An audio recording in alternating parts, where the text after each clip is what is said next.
fully materialized, unprepared for war.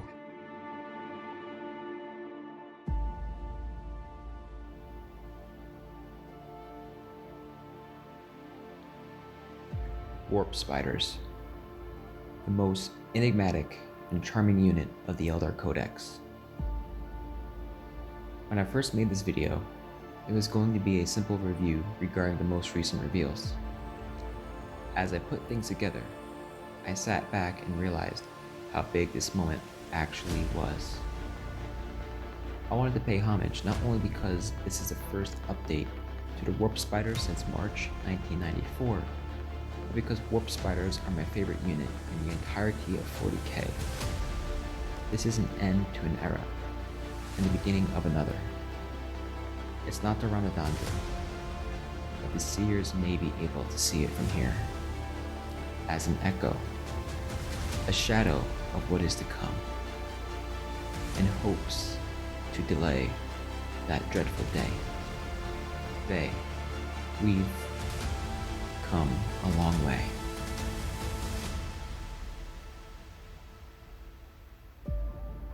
If you go on Game Workshop's website, the old version is still available to purchase, as of right now. But let us step forward into the void. But do not fear, as we will return in a flicker, with an update that we all have been eagerly awaiting for. New plastic Warp Spider models.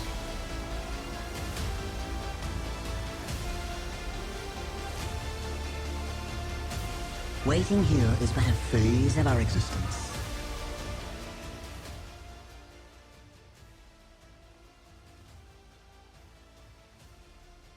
Warp Spiders were originally released in 1994, This world moves so slowly.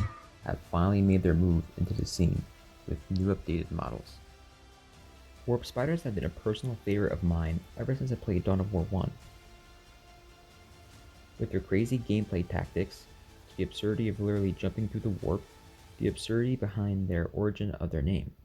They're named after tiny spiders that live in the Wraithbone trees in the craft world, who can dematerialize into the affinity circuit and then recrystallize back into the materium at a new location.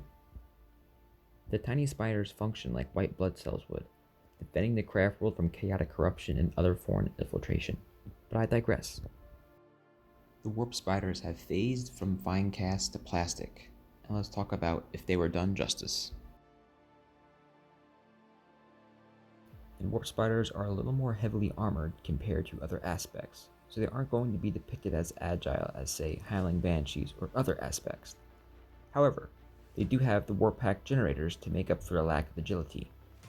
We can see here we have a new model that just landed out of the warp due to the warp lightning around the base. I love how you can tell it's resisting forward movement. GW really knocked it out of the park with this kit. This one also doesn't have a tactical rock, something which a lot of people tend to dislike with most of the GW releases.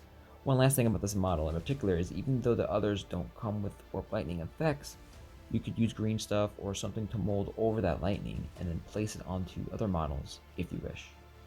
It might take a little work, but I'm sure it'd be worth it if you wanted to add more dynamics to your Warp Spiders. Moving on, we can see the other models have tactical rocks, except with the Eldari, it's Eldar theme.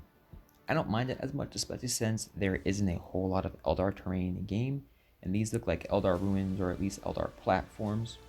Most of these you could successfully hide by covering it up with grass or sand to make it look like a hill or uneven ground if you really dislike it. The second model here on the right is in a standard guarding type pose, possibly overlooking into the distance. I can see pro painters choosing this one to go all in since it looks like it's presenting itself to the viewer and appears very open and maybe a little easier to paint. These next two look to be more engaged in a firefight. I always love the aiming down the sights type of models or ones that look like they're actively fighting. Of course, simply turning the head to the center or the opposite way will change the impression it gives us. So when you make 10 or 20 of these, you can still change up the poses.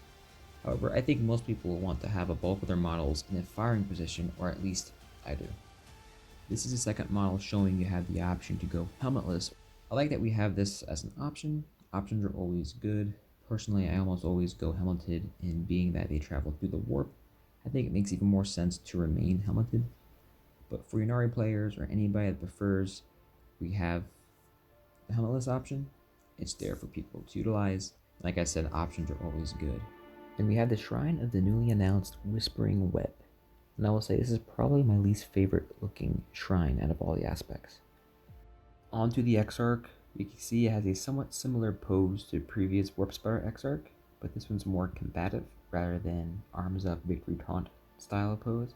But besides that, as with the previous aspect warriors, the Exarch has a couple extra helmet options. I think they all look great. Honestly, I'm fine with using the default Warp Spider helmet, just because that one's still my favorite. The top knots on the helmets look good to me. Of course, you can remove them if that's what you prefer. I love the fact that one has 6 eyes, the variety of the Calycerae on each helmet, just overall just really great design that they really knocked it out of the park again. Now when it comes to loadout for the Exarch, we can see the default Power Blade and Dual Spinner loadout option. We also have the new 4 Power Blade option, with Games Workshop telling us it will have 10 attacks for you melee players or your Ynnari players. Combining this with their Phoenix Lord Lycus would allow you to charge after a warp jumping 24 inches. You should be able to dish out some nice firepower and follow it up with some decent melee attacks between the Exarch and Lycus. The best part about this might be the fact that you can creep even further when using a 24-inch flicker jump, which already generates some salt from opponents. The increased movement is sure to move your Warp Spiders to live rent-free in your opponent's head. And what I imagine might be the most common loadout would be to put the Spinneret rifle on the Exarch.